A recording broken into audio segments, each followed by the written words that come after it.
அமைதியாக ஒரு புரட்சியை, ஒரு வெற்றியை நிலைநாட்டி இருக்கிறார். விஜய் என்றாலே விக்டரி, வெற்றியை தவிர ஏதுமில்லை.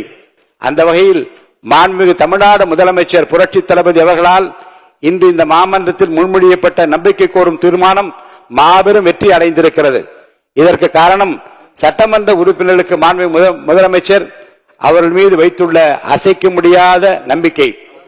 பலவான்களை ஆசனங்களிலிருந்து தள்ளிவிட்டு தாழ்மையானவர்களை உயர்த்துகிறார் இறைவன். தடைகள் வெற்றியின் புதையல், தடங்கள் வெற்றியின் தடங்கள் என்பதை மனதில் நிறுத்தி தடை கற்களை படிக்கற்களாக்கி, துன்பங்களை தூள் தூளாக்கி, சோதனைகளை சாதனைகளாக்கி பெரும்பாலான சட்டமன்ற உறுப்பினர் நம்பிக்கையை மாண்புமிகு முதலமைச்சர் தளபதி அவர்கள் இன்றைக்கு பெற்றிருக்கிறார்கள். அருமை உடைத்தென்று அசவாமை வேண்டும், பெருமை முயற்சி தரும் என்கிறார் திருவள்ளுவர். அதாவது ஒரு செயலை செய்யும் முன் இது கடினமானது என்று மலைக்க கூடாது. கடினமான செயலையும் முடிக்க முயற்சி செய்து அதில் வெற்றி காண்பதுதான் பெருமை.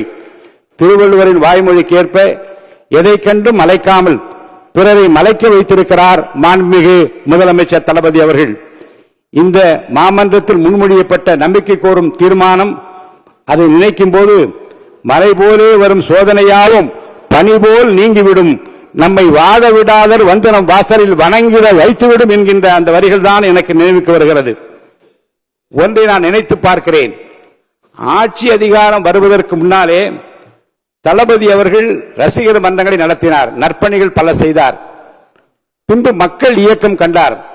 தன்னுடைய ரசிகர் மன்றம் மூலமாக காலை உணவளித்தார், ரொட்டியும் பாலும் கொடுத்தார், ஏழைகளுக்கு உதவினார், ஏழைகளின் கண்ணீரை துடித்தார், படிப்பதற்கு உதவினார்.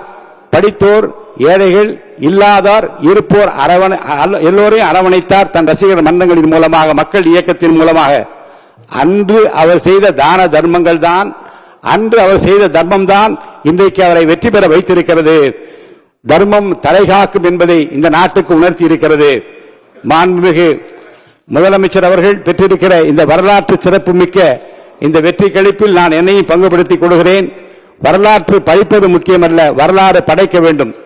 பிறர் தடம் பார்த்து நடப்பது முக்கியமல்ல, நாமும் தடம் பதிக்க வேண்டும்.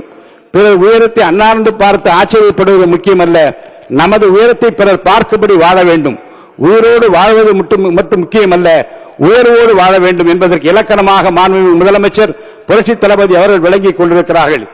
இந்த ஆட்சி 5 ஆண்டு காலம் மட்டுமல்ல, அதையும் தாண்டி இவரை போல் யார் என்று நாடு போற்றும் நல்லவராக நல்லாட்சியை தருவார் என்கிற நம்பிக்கையை நாம் பெற்றிருக்கிறோம்.